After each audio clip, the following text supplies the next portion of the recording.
On today's episode of WatchJRGo, it's time for a fleet update. This is something we haven't done for a long time, and a lot of cars have changed. Plus, Beamer, Benz, or Bentley.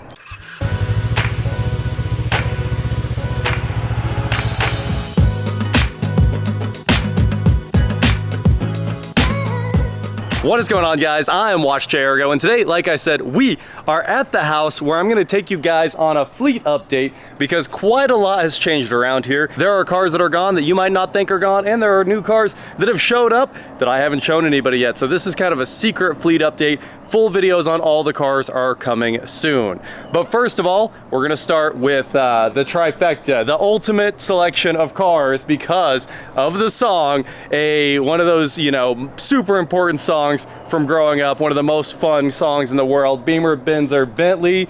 Listen to that about 8 trillion times. And also, of course, the remix Nissan, Honda, Chevy, which is also absolutely fire. I wish I could play them in the video, but of course we cannot. I might not have licenses for the music, but I do have a BMW 323i that we just finished. The last video on this was the blower motor, but everything on this thing is sorted. It is the nicest daily driver. I love my 323. I know I shouldn't. It's the worst of the three. It's the cheapest 3 Series, you know. It's not really special, but it's absolutely wonderful to drive an old E46. And I enjoy driving this car more than anything. So we've got the power steering leaks all fixed. It doesn't leak a drop anymore. It's always so nice to have cars that are completely dry underneath when you park them. And this BMW, it took a little bit of work to get there. I did have to retighten the clamps the other day because it kept leaking. Because I had gone back to Johnny's and I was like, man, I just replaced all this and it still keeps dripping. But it was literally just loose clamps on that power steering reservoir. And really, we were just hanging out and bored. But tightened down those 2 clamps and it's been perfect ever since. So that is my 323, the absolutely amazing E46 that I technically kind of paid $1,200 if you remember that from the first video, but also this was kind of a trade deal as part of those Grand Wagoneers as well. So this is the outcome of the Jeep Grand Wagoneers. Also, it's just pretty inside, right? This thing has 140,000 miles and it is clean. I mean, it could be even cleaner. I could clean the floor mats, but it just drives great, rides great. No noises, kind of the perfect daily driver. Over here, of course, we have my E500 that I picked up from Grimes with the fuel pump issue, and it's super, super clean because I just washed it. It's time for the E500 to leave, honestly. Now that we figured out the battery problem, starts right up every single time. Of course, it's got a brand new battery as well, but it hasn't had a single hiccup since we fixed that drain like early last week. And I have been driving this thing all over. We put a bunch of miles on it since. It's been great. So that is the E500, obviously powered by the V8. It's a sport. It has 190,000 miles on it, but it's still about the cheapest way you're gonna get into a V8 Mercedes. It needs a couple seat bottoms to make the interior actually look good, and you know, a little bit of time cleaning up the floor mats here, maybe a little tough stuff or release. You'll probably get those floor mats clean with just a little bit of work, and this thing is ready to rock. It even has 2 keys. One of the craziest things is an 03 E500 having 2 keys. So this is a super nice car. Of course, we have the Bentley over here, which we really need to tear down. You guys know that it's back from the body shop. We have shown that already on the channel. So brand new OEM bumper there. You can't even tell, right? You can't even tell.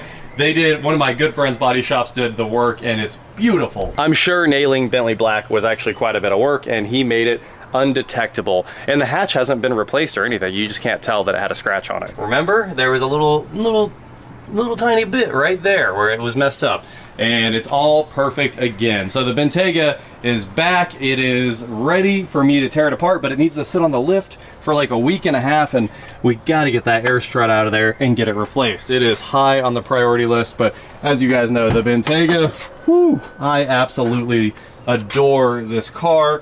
but after we fix it, it's probably gonna go away. There's a trade deal on the table where this turns into a Ferrari, and as you guys know, Ferraris at this point never lose their value. It's impossible, except for 296s and maybe F8, but other than that, you basically cannot lose money on a Ferrari. So that is a must if we can get that air strut out of there and then get this trade deal done. Now this FR-S, I have a very long history with this car. This and my Corvette that we just worked on a bunch. These have a lot of shared history. They're both from the NetApp days, and me and one of my friends, I told him what needed to happen to this car, and he went and threw the entire book at it. It needs a lot of help now being cleaned all back up, right? Because it's got miles on it. It's like a 2013, but he bought this car brand new. It's truly a one owner, and the mod list is wild. It will blow everyone's mind.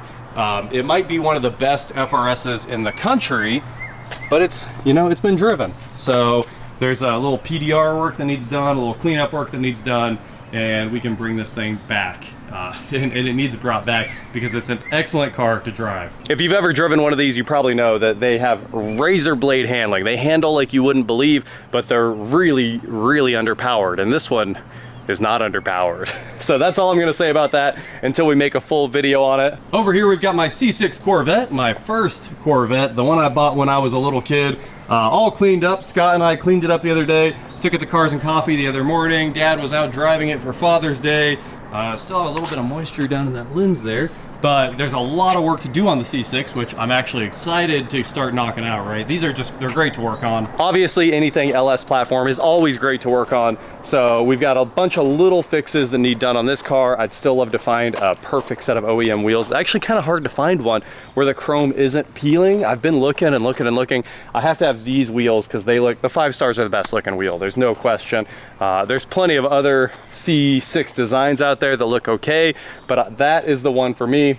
Also, I've washed it a couple more times since the detail, and it seems like we've started to get the dirt out of it. We might have stopped some of the dirt flowing out of the back of the car. So 210,000 miles on the C6, and it's getting better really quickly. Over here in the tree line, we have a new Maserati that I haven't checked out at all. This is definitely the cheapest Maserati sale any of you have ever heard of. I am super excited about this one. It was it was an unbelievable deal. I had to buy it. I didn't even notice the spork was broke up. So it's zip tied on. Wow. All right, well, this is the true old man spec Quattroporte, and it's like this off sea green. I don't know what you'd call it, sea green on tan, which is kind of a really good looking spec. Honestly, I'm kind of pumped about that. And it might be taking on some water. It stormed last night. I don't know. I guess I don't see any water anywhere, but it smells a little watery. Anyway, we got to get this thing inside and start troubleshooting. I kind of have an idea of what's wrong with it. The selling dealer told me what it needed, and hopefully that's all it needed. Oh no, it's got ants. Not ants again. My worst enemy. But hey, wildly cheap Quattroporte. And this is an early one. It's not like the black one. This is one of the very first of this gen Quattroportes. So it's definitely not nearly as good as the newer ones, but still cool nonetheless. Still Ferrari powered, you know? And still a good looking car if you ask me, but the price, it was one of those things where you just can't say no. Now, if you're wondering where my Chevy Volt went, well, I traded that in as part of the Corvette deal. So I traded the Volt for this Cavalier right here, which I'm very excited about because it's hilarious, right? In the pictures, in the Corvette video, if you go back and look at that, you can see the Corvette parked with this car when it was perfect. This car is no longer perfect. It's had a rough life. I think it's well over 200,000 miles, but it's just been a driver, like the definition of a driver, where you don't do anything but change the oil and drive it. You can tell because the tires don't even exist, but it drives incredibly well, and I can't wait to make a video about this. This is gonna be really cool. This is the definition of transportation and nothing else.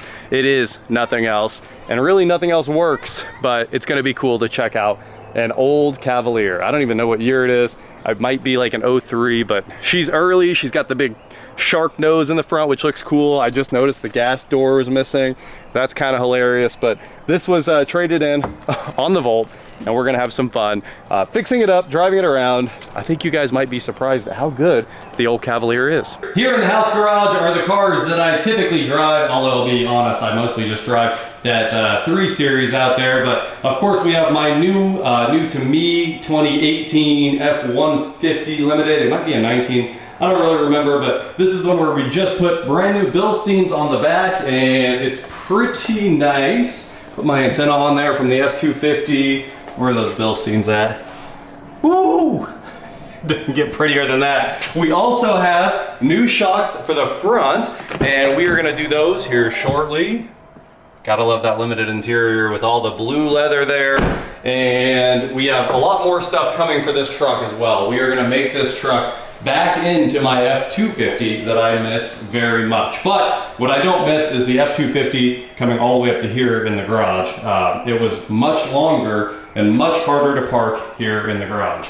Over here we've got my 2012 Maserati Quattroporte S that is absolutely murdered out with the black wheels, tinted windshield. I took this to a car show yesterday, and that's about the only update. It really hasn't moved lately. We have all the parts for this, but it's a huge job. I need to tear the whole front end apart. So that's why we haven't done the Maserati yet. It's coming. The old Volt, it obviously is gone because I traded it for the Cavalier and the Corvette. And my Gen 2 Volt is right here looking stunning in the garage and driving itself as it does. So there's not much else to say on the Volt. Nothing has changed on it at all since that EGR that the dealership put in for free. Super happy they took care of the EGR cooler under the emissions warranty. So that's the only update on the Volt recently. You just put gas in it and drive it, and oil once every 2-3 years, something like that. For the most part, the engine never starts. So I think we did an oil change last year. It won't need one again for a very long time. It just never runs. All right, there we go. That is the house garage. Here in the shop, of course, we've got the 65 F100 that's kind of trapped in here now.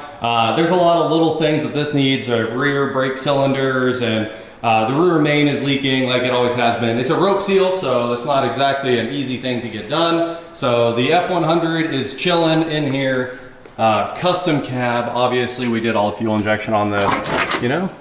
I'd love to get this thing out, but man, it is incredibly hard to get a long bed truck out of the shop at an angle. So that's the update on the 65, nothing new here really, but beside it, of course, is the Goldwing. Unwrapped, I know, there's already been a trillion comments about it, just from people seeing it in the background.